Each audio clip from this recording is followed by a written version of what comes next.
আমাদের ভিডিওতে স্বাগতম। আজকে আমরা যে প্রোডাক্টটা দেখব এটাকে আমরা মূলত লিফটের ফ্যান বলি। লিফটে দেখবেন আপনাদের ফ্রেশ এয়ার দেওয়ার জন্য অনেক সময় লিফটের মধ্যে অনেক মানুষ একসাথে ওঠে, তখন হয় যেটা স্মেল বা দুর্গন্ধ হয়ে যায়, একটা ব্যাড স্মেল ক্রিয়েট হয়। তো এইটা থাকলে যে সুবিধাটা, এয়ার ফ্লোটা আপনার সার্কুলেট হতে থাকে, যে যখনই লিফটের গেটটা খুলবে অটোমেটিক্যালি এই বাতাসের প্রেসারে আপনার রুমের যে বাতাসটা, নর্মাল বাতাসটা দরকার সেটা অটোমেটিক্যালি পেয়ে যাবে। হ্যাঁ, তো এটা নর্মালি থাকে দেখবেন যে কোনো একটা সাইড দিয়ে আপনার লিফটের ঠিক উপরে ঠিক এইভাবে বসানো থাকে।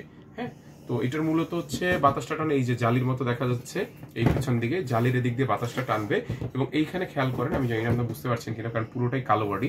এই যে উপরের পার্টটা, এইখান থেকে মূলত বাতাসটা প্রেশার দিয়ে পিছন দিয়ে বাতাস টেনে ফ্লো করে দেয়। হ্যাঁ, তো লিফটের উপরে যে বাতাসটা থাকে ওই বাতাসটাই মূলত লিফটের ভিতরে দিয়ে দেয়, এবং যখনই গেটটা খোলা থাকবে দেখবেন ওই সময় কিন্তু ফ্যানটা চলবে। প্রেশার দিয়ে বাতাস দেওয়ার কারণে আপনার লিফটের ভিতরে বাতাসগুলো সরে যাচ্ছে এবং ফ্রেশ এয়ারের মতো বিষয়টা পাচ্ছে। তো আমরা প্রথমে একটু কনফিগারটা দেখে নিই। এটাকে মূলত বলা হয় লিফট ফ্যান বা অথবা ক্রস ফ্লো ফ্যান। হ্যাঁ, আর এটা হচ্ছে আপনার 220 ভোল্ট, মানে কারেন্টে চলবে 50 হার্জ। 50 হার্জে চলে, যেহেতু বাংলাদেশের কারেন্ট হচ্ছে সব 50 হার্জ। নয়েজ লেভেল কিন্তু খুবই কম, মানে লিফটের মধ্যে কেউ টের পাবে না যেটা আপনার শব্দ হচ্ছে কিনা। 47 থেকে কম বা তার সমান হবে। হ্যাঁ, আর হচ্ছে মূলত ওয়াট হচ্ছে 25 ওয়াট, আর মডেল নাম্বার দেওয়া আছে FB9B। হ্যাঁ, এবং এটা মেড ইন চায়না লেখা আছে। আচ্ছা, এখানে আমরা যদি খেয়াল করি, এখানে কিন্তু মূলত মোটরটা হচ্ছে সাইডে। এখানে যে ইমপ্লেটটা, যেখানে প্রেশার দিয়ে বাতাস যাচ্ছে, এখানে কিন্তু কোনো মোটর নেই, মোটরটা হবে সাইডে। এবং খুবই হাই কোয়ালিটি কপার কয়েলের মোটর, যেহেতু এনকে ব্র্যান্ডের। আমাদের এনকে ব্র্যান্ডের সকল প্রোডাক্ট 100% কপার কয়েল। এবং ক্যাপাসিটরটা যদি খেয়াল করেন, খুবই উন্নত মানের একটা ক্যাপাসিটর দেওয়া আছে এটার সাথে।